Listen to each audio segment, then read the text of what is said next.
Hi, so if you're watching this video, you might be wondering that why I am holding this book in my hand, which is The Lord of the Rings by J.R.R. Tolkien.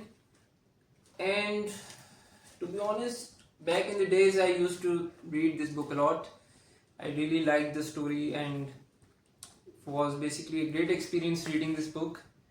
Uh, I think this was the maybe one of the last books which I read about adventure fantasy, and I think everyone who's in school, who's in college, who's a young adult, he must read this book because it's an amazing piece of art, I can say. But you might be wondering that why am I sitting today over here and basically from a technical background, what is there in this book that is relevant to what we are going to discuss. So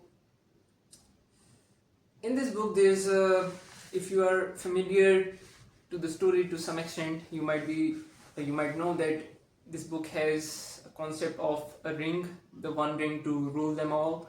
And so this book talks about the ring, that anyone who acquires that ring, it sort of becomes a superpower which he can basically use to manipulate things. And the book itself, it has the ring itself, it has a power which it pulls the person towards itself, and the ring, it sort of breed inside of the heart of the ring bearer. So I think it's sort of relevant to our situation today, in that there's AI, and uh, we are trying to we're skeptical of it, that we don't want to use it too much, but we are basically, AI is pulling us toward itself, that we must use it, even though we're not we're very skeptical about it, we don't want to use it too much. We view it from the eye of suspicion, and sort of similar concept to what happens in this book.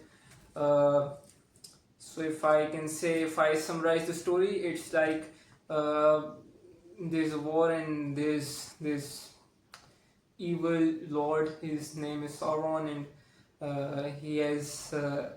he tries to take over Middle Earth. Middle Earth is the place, time, and setting inside of this book.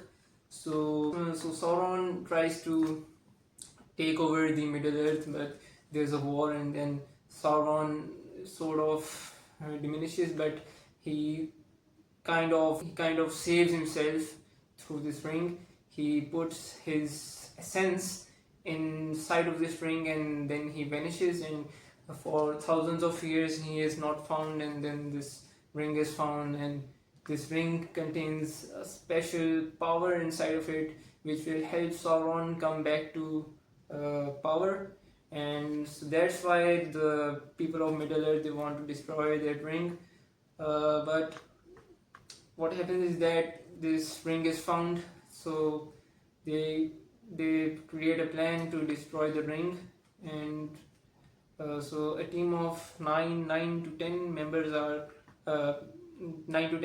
are tasked to destroy the ring, and eventually in the end they destroy the ring through set of adventures, which the ring bearer, Frodo is his name, he goes through those experiences, and after a lot of hardships he destroys that ring. So kind of like what we don't know what's the future of AI, but imagine if AI tomorrow sort of becomes a superpower and starts overwhelming us, starts to take over our properties, our assets, or the situation that I'm talking about, that it's a piece of theory that AI will take over humans. And so it's kind of an interesting perspective that is relevant to this book. Anyways, this if you want to read something that's a good story, maybe when you return home after work, then you can consider this. So thank you.